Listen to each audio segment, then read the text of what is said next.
Republican woman to jump into the 2016 presidential race, the author of Rising to the Challenge and presidential candidate, Carly Fiorina. Good morning to you. Good morning. How are you? Doing okay. What's your reaction to the news that ISIS on their official radio station is claiming responsibility for that attempted mass murder down in Texas? Well, whether it's true or not, possible they're just being opportunistic, it's a very disturbing trend, clearly. Very disturbing.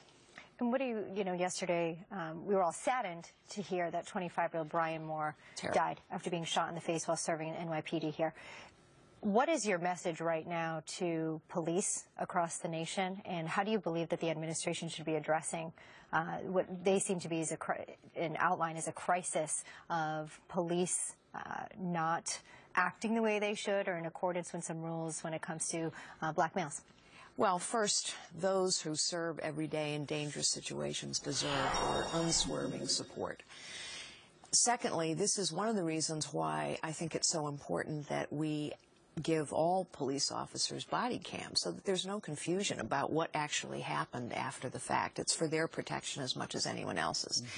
And honestly, I'm so tired of this president only talking about the side of the issue that he wants to talk about. It lacks perspective, it lacks balance. It's not leadership at a critical time when the nation needs to be unified instead of divided, and he continues to seek to divide this nation. What would you specifically do differently, though, in handling ISIS and the terror threat? Because you know you're going to face the question, okay, you're going to try to play this as, I'm not a politician, so I'm not conventional, but you also do not have national security credentials. And ISIS now claims, at least, that they got onto American soil, and there was almost a massacre here. So what would you do differently than the president? Actually, I think I have quite extensive national security credentials. I've met more world leaders on the world stage today than anyone else running, with the possible exception of Hillary Clinton, and I didn't do photo ops.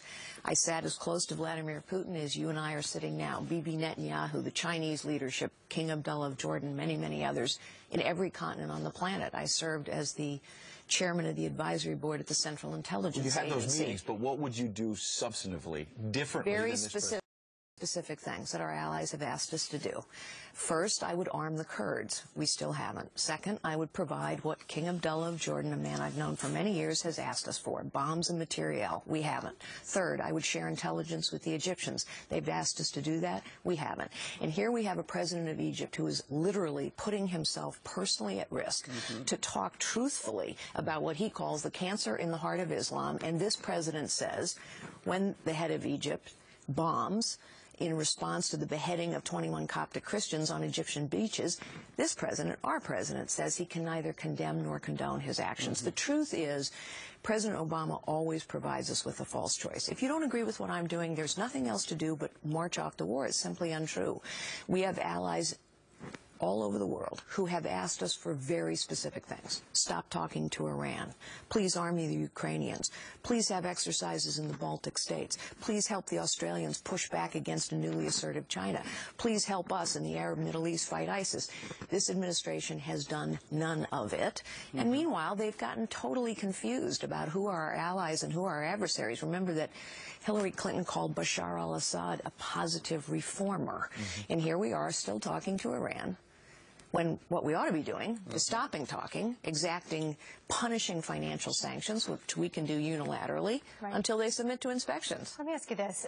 Recent Fox News poll, and I'd like to ask you how you can overcome, you're standing here with the GOP field. You're garnering just under 1% right here of support as it stands against, you know, other candidates or would-be candidates in the field right now, particularly when someone, I believe it was yesterday, went on a website domain name of yours and took the opportunity to use the fact that you laid off a number of employees and use that against you to say this is not a job creator. So how do you overcome and move the needle on that 1% in the face of those criticizing layoffs?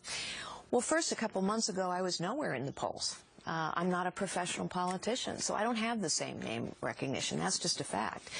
Secondly, I started out as a secretary, as you may know, so I'm kind of used to being underestimated. It's the story of my life. Third, the thing about business, unlike politics, is business has facts in it, numbers in it. And so my track record at Hewlett-Packard is very clear.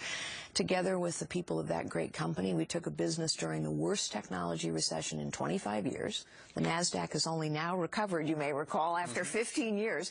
We took a company and doubled it in size to almost $90 billion. We took the growth rate from 2% to 9%. We tripled the rate of innovation to 11 patents a day. We took it from a market laggard to a market leader in every product category. And yes, indeed, we grew jobs because we transformed a company that was falling behind and failing to one that was growing and succeeding.